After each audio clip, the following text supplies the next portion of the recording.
Hello everyone, this is me Sonu Srivastav back again with another interesting video. I welcome you to my channel Public Servant Rules. आज की topic बहुत ही interesting होने वाली है. आज हम बात करेंगे RTI एक्ट 2005 यानी राइट टू इंफॉर्मेशन एक्ट 2005 पर. ये इस वीडियो का पार्ट 1 होगा in which will be discussing the chapter number 1 of right to information act 2005. So before moving ahead I would request कि आप मेरे वीडियोस को लाइक करें, चैनल को सब्सक्राइब करें, शेयर करें और बेल आइकन ज़रूर दबा दें जिससे कि जो भी मेरे वीडियोस के अपडेट हैं वो आप तक टाइमली पहुंच सके. So without any further delay let's get started.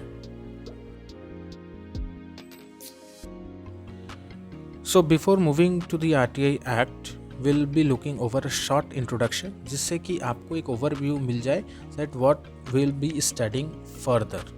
ठीक है, तो इंट्रोडक्शन में जो पहला पॉइंट है व्हाट इट सेज इज कि RTI एक्ट इंट्रोड्यूस कब हुआ. When was it introduced and implemented? तो इट वाज इम्प्लीमेंटेड ऑन 15 जून 2005.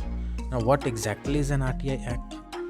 अब जो RTI एक्ट है वो इंश्योर करता है कि हमारा देश का हर एक सिटीज़न उसको राइट है कि जो भी सरकारी अधिकारियों के अधीन कोई भी जानकारी है उससे वो प्राप्त कर सके.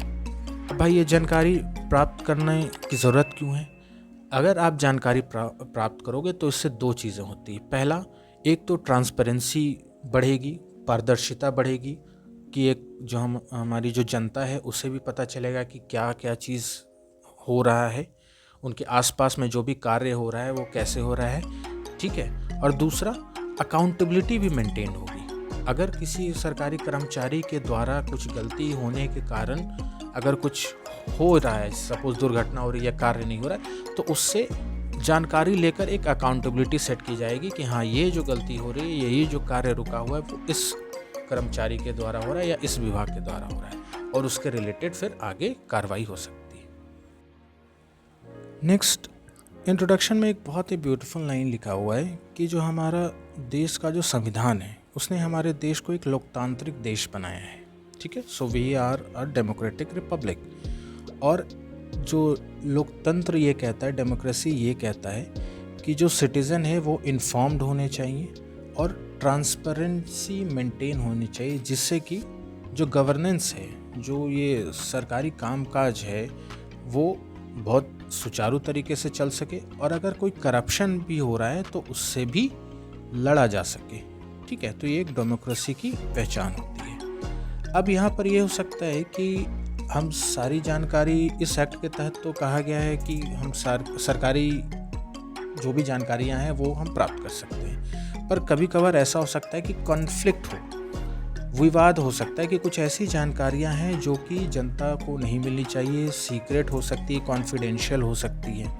ठीक है, तो ये दोनों चीज़ों को बैलेंस करने के लिए कि हमारी जो डेमोक्रेटिक आइडियाज़ हैं, जो हमारी डेमोक्रेसी कहती है कि वी शुड बी इन्फॉर्म्ड, वो भी मेंटेन हो सके और जो सरकार की कॉन्फिडेंशियल चीज़ें हैं, जैसे मान लीजिए कोई डिफेंस की जानकारी है या कोई ऐसी चीज़ें हैं जो पब्लिक डोमेन में नहीं आनी चाहिए, otherwise it will impact our security and sovereignty of our country. तो ये सब चीज़ों को बैलेंस करते हुए कि इंफॉर्मेशन भी दी जाए और जो इंफॉर्मेशन नहीं देने लायक है, कॉन्फिडेंशियल, उसे नहीं दी जाए. तो इसके तहत जो इस एक्ट में क्या प्रावधान है कि एक सेंट्रल और स्टेट इंफॉर्मेशन कमीशन का गठन किया जाएगा जो कि डिसाइड करेगा कि कौन सी जानकारी देना है और कौन सी जानकारी को वो नहीं देंगे. ठीक है,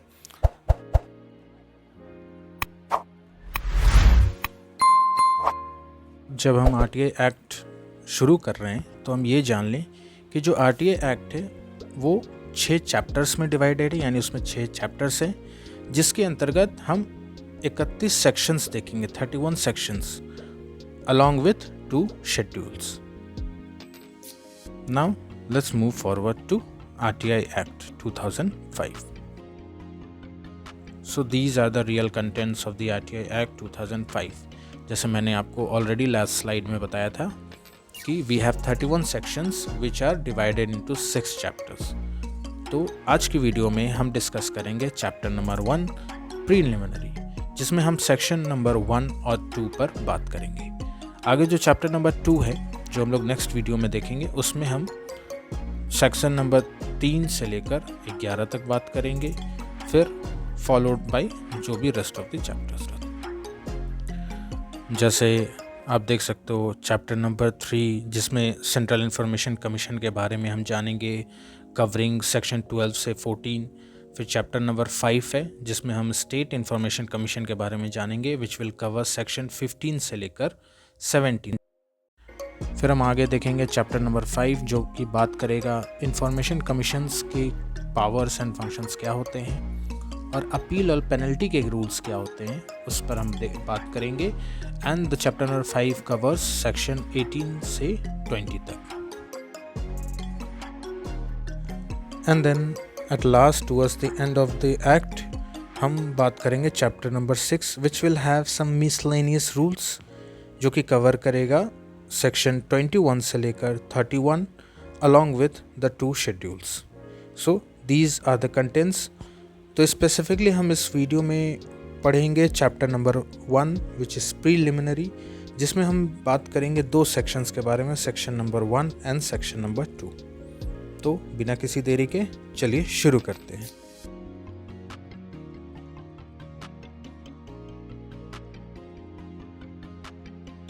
so we are starting with chapter number 1 preliminary. अब हमने पहले ही देखा था ये चैप्टर 2 सेक्शंस को कवर करता है, सेक्शन नंबर 1 एंड 2। सेक्शन 1 क्या बात करता है? It talks about the short title, extent and commencement. ठीक है, अब सेक्शन नंबर 1 में 3 सब क्लॉज यहाँ पर जो दिए हुए हैं। सब क्लॉज 1 क्या कहता है कि इसको टाइटल दिया गया है, इस एक्ट को टाइटल दिया गया है। तो this act is called the right to information act 2005। तो इस एक्ट का टाइटल क्या है? Right to information act 2005। अब बात होता है एक्सटेंट के बारे में कि ये एक्ट कहाँ तक लागू होगा, कहाँ तक फैला होगा। तो जो सब सेक्शन 2 है वो कहता है कि ये जो एक्ट है वो पूरे इंडिया में लागू होगा।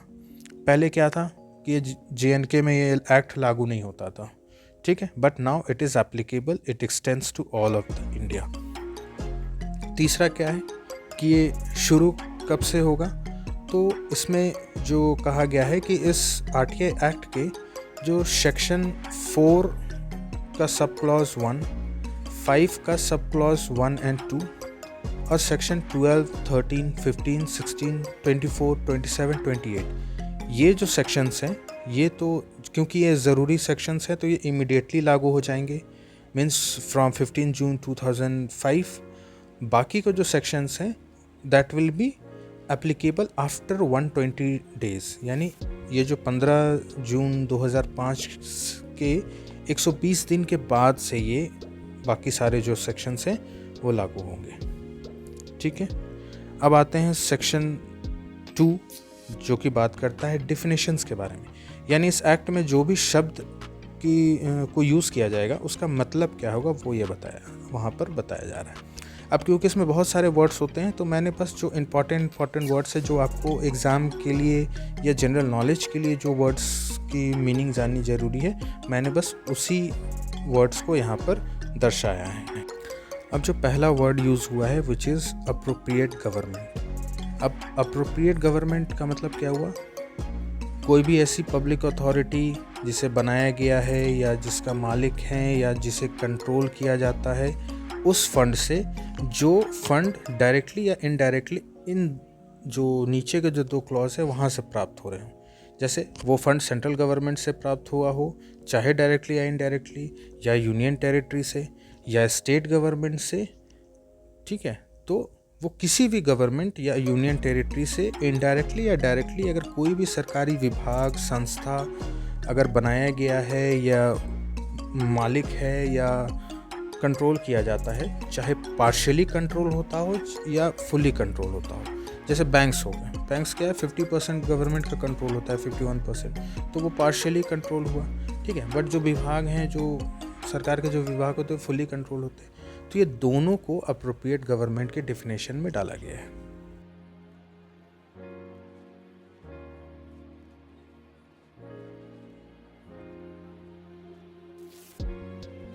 जो नेक्स्ट डेफिनेशन है वो किस चीज़ का है? तो वो डेफिनेशन है सेंट्रल इंफॉर्मेशन कमीशन के बारे में। अब सेंट्रल इंफॉर्मेशन कमीशन क्या होता है? तो जो आरटीआई एक्ट के सेक्शन 12 के सब सेक्शन 1 के तहत जो सेंट्रल इंफॉर्मेशन कमीशन बनाई गई है, ये वही सेंट्रल इंफॉर्मेशन कमीशन है। ठीक है, उसके बाद नेक्स्ट वर्ड क्या है, सेंट्रल पब्लिक इंफॉर्मेशन ऑफिसर। ठीक है, तो जो सेक्शन 5 के सब सेक्शन 1 के तहत जो ऑफिसर डिजिग्नेट किया जाता है, जिसे हम सेंट्रल पब्लिक इंफॉर्मेशन ऑफिसर कहते हैं, ये वो ऑफिसर है। और इसमें central assistant public information officer भी इंक्लूडेड है इसी डेफिनेशन में, जो कि सेक्शन 5 के सब सेक्शन 2 के अंतर्गत बनाए जाते हैं।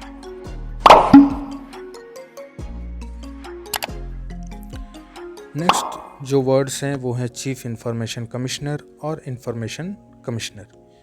तो आरटीआई के सेक्शन 12 के सब सेक्शन 3 के तहत दो पोस्ट हैं, जिसमें से एक होता है चीफ इंफॉर्मेशन कमिश्नर और एक होता है इंफॉर्मेशन कमिश्नर।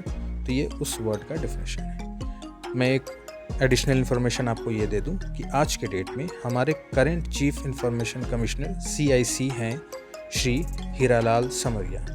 ठीक है, और 2 इंफॉर्मेशन कमिश्नर हैं अभी, एक है श्रीमती आनंदी रामलिंगम और दूसरे हैं श्री विनोद कुमार तिवारी। अब नेक्स्ट बहुत इम्पॉर्टेंट वर्ड है कॉम्पिटेंट अथॉरिटी, यानी सक्षम प्राधिकारी। ठीक है, तो अगर स्टेट से रिलेटेड, विधानसभा या विधान परिषद से रिलेटेड अगर कोई जानकारी लेनी हो तो उसके लिए सक्षम प्राधिकारी होते हैं, कॉम्पिटेंट अथॉरिटी होते हैं उस हाउस के, लेजिस्लेटिव असेंबली के या लेजिस्लेटिव काउंसिल के जो स्पीकर होते हैं वो। ठीक है, इसी तरीके से सुप्रीम कोर्ट के केस में होते हैं chief justice of India, high court के केस में होते हैं chief justice of the high court, और बाकी जो चीज़ों जो भी संविधान के अंतर्गत और भी कोई दूसरे विभाग होंगे जिनको यहाँ पे नहीं दर्शाया गया है, उसके लिए होंगे प्रेसिडेंट, जो कि पूरे देश भर के लिए होंगे, और अगर किसी स्टेट के लिए होंगे तो वो होंगे गवर्नर। ठीक है, और फिर यूनियन टेरिटरीज़ में एक एडमिनिस्ट्रेटर नियुक्त होते हैं। तो अगर किसी एडमिनिस्ट्रेटर को आर्टिकल 239 के तहत अगर अपॉइंट किया गया है तो वो एडमिनिस्ट्रेटर भी उस कंसर्न्ड यूनियन टेरिटरी के लिए कॉम्पिटेंट अथॉरिटी होंगे।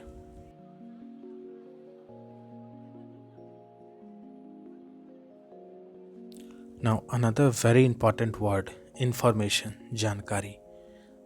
हमने तो ये देखा कि आरटीआई में हम जो भी सरकारी अधिकारी हैं उनसे हम जानकारी प्राप्त कर सकते हैं। अब उस जानकारी का मतलब क्या होता है? तो जानकारी का मतलब होता है किसी भी तरीके की जानकारी, कोई भी record, document, memo, email, opinion, advice, press release हो गया, सर्कुलर हो गया, किसी भी तरीके का ऑर्डर्स, कोई भी लॉग बुक, वो भी इसमें आता है। कॉन्ट्रैक्ट्स होते हैं, रिपोर्ट्स होते हैं, सैम्पल्स, मॉडल्स, डेटा मटेरियल जो किसी भी इलेक्ट्रॉनिक फॉर्मेट में हो। ठीक है, जैसे वर्ड, एक्सेल, पावर पॉइंट, इसमें भी अगर कोई डेटा है, इस फॉर्म में भी अगर कोई डेटा है तो वो भी जानकारी के डेफिनेशन में आता है। ठीक है, फिर इसमें अगर कोई प्राइवेट बॉडी की भी अगर कोई जानकारी जो एक सरकारी अधिकारी के अंतर्गत है तो वो भी इसमें आएगा। ठीक है, और भी जो चीज़ें डेफिनेशन जब टाइम टू टाइम सरकार बताते रहेंगे कि इंफॉर्मेशन में ये भी चीज़ इंक्लूड करना है तो वो सारी चीज़ें भी आएंगी। ठीक है, आपको यहाँ पे एक इम्पॉर्टेंट बात ये ध्यान देना है कि अगर किसी सरकारी अधिकारी के पास कोई प्राइवेट बॉडी का भी कोई डेटा है, प्राइवेट ऑर्गेनाइजेशन का भी डेटा है, इंफॉर्मेशन है, तो वो भी आरटीआई के तहत इंफॉर्मेशन की डेफिनेशन के अंतर्गत आता है।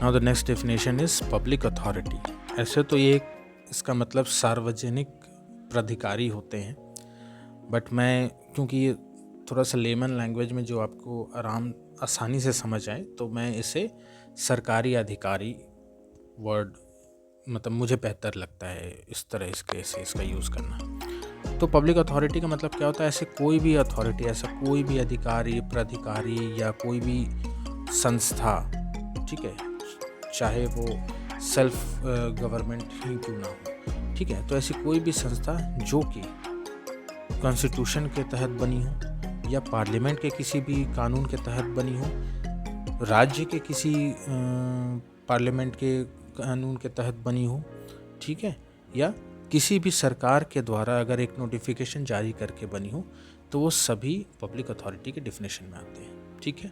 यानी इन सब चीज़ों से आप जानकारी ले सकते हैं। अब इसमें ध्यान देने की बात यह है कि इसमें दो और जो तरीके संस्थाएं आती हैं वो भी इंक्लूडेड हैं। जैसे कोई भी बॉडी यानी कोई भी ऐसी संस्था जो कि सरकार के द्वारा फाइनेंस की जाती हो या कंट्रोल की जाती हो, चाहे वो पार्शली हो या फुली, वो भी इंक्लूडेड है।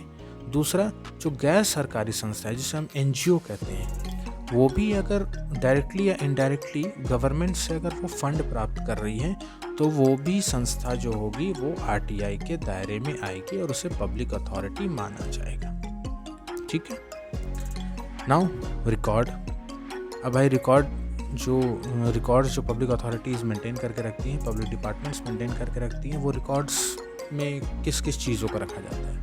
तो रिकॉर्ड में कोई भी डॉक्यूमेंट हो सकता है, मैन्युस्क्रिप्ट हो सकता है, फाइल हो सकती है, कोई भी माइक्रो फाइल, फैसिमाइल फाइल, डॉक्यूमेंट्स की किसी भी तरीके का इमेज वगैरह वो सब हो सकते हैं। कोई भी ऐसा मटेरियल जो कि कंप्यूटर द्वारा निकाला जा सके या पेन ड्राइव वगैरह में हो, वो सारी चीज़ें रिकॉर्ड के डेफिनेशन में आती हैं।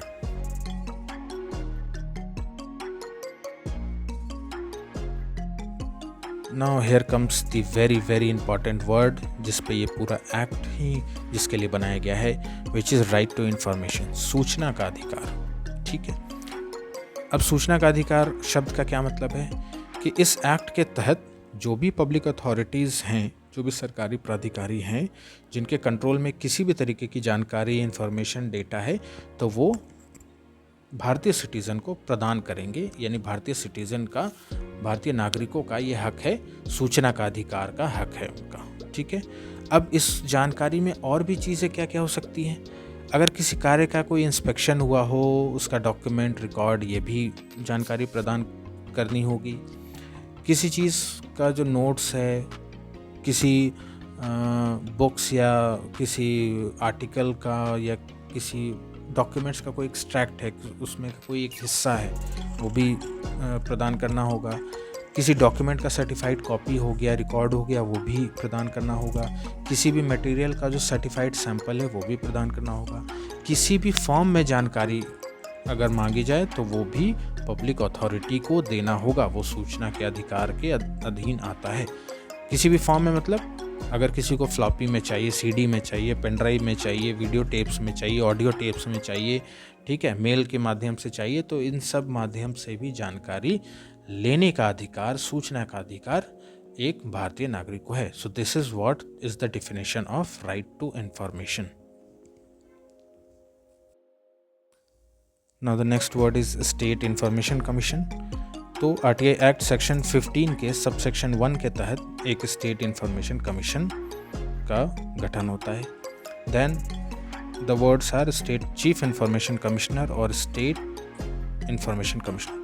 जिस तरीके से हमने सेंट्रल लेवल पर देखा था कि चीफ इंफॉर्मेशन कमिश्नर थे और इंफॉर्मेशन कमिश्नर थे, उसी तरीके से स्टेट लेवल पर भी दो कमिश्नर्स होते हैं। एक होते हैं स्टेट चीफ इंफॉर्मेशन कमिश्नर और एक होते हैं स्टेट इंफॉर्मेशन कमिश्नर्स। तो ये आरटीआई एक्ट के सेक्शन 15 के सब सेक्शन 3 में के द्वारा इसे बनाया जाता है, ठीक है। फिर we have state public information commissioner जो कि सेक्शन 5 के सब सेक्शन 1 के तहत बनाया जाता है। ये डेजिग्नेशन दी जाती है, एक व्यक्ति को नियुक्त किया जाता है। दूसरा जो नियुक्ति होती है state assistant public information officer की, जिसे आरटीआई के सेक्शन 5 के सब सेक्शन 2 के तहत नियुक्त किया जाता है। And then we have the last word third party. तो ये एक ऐसे पर्सन होते हैं जो सिटीज़न होते हैं, जो इंडियन सिटीज़न होता है उसको छोड़कर कोई दूसरे सिटीज़न हैं जो कि इंफॉर्मेशन रिक्वेस्ट कर रहे हैं, जिसमें वो पब्लिक अथॉरिटीज़ भी इंक्लूड होते हैं। तो ऐसा व्यक्ति अगर कोई सिटीज़न को छोड़कर कोई दूसरा व्यक्ति, बाहर का व्यक्ति है ना, जो अगर है तो उसे हम थर्ड पार्टी कहेंगे। So with this we have reached to the end of the chapter.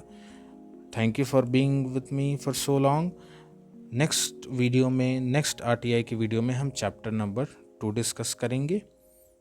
तो we'll meet in the next video.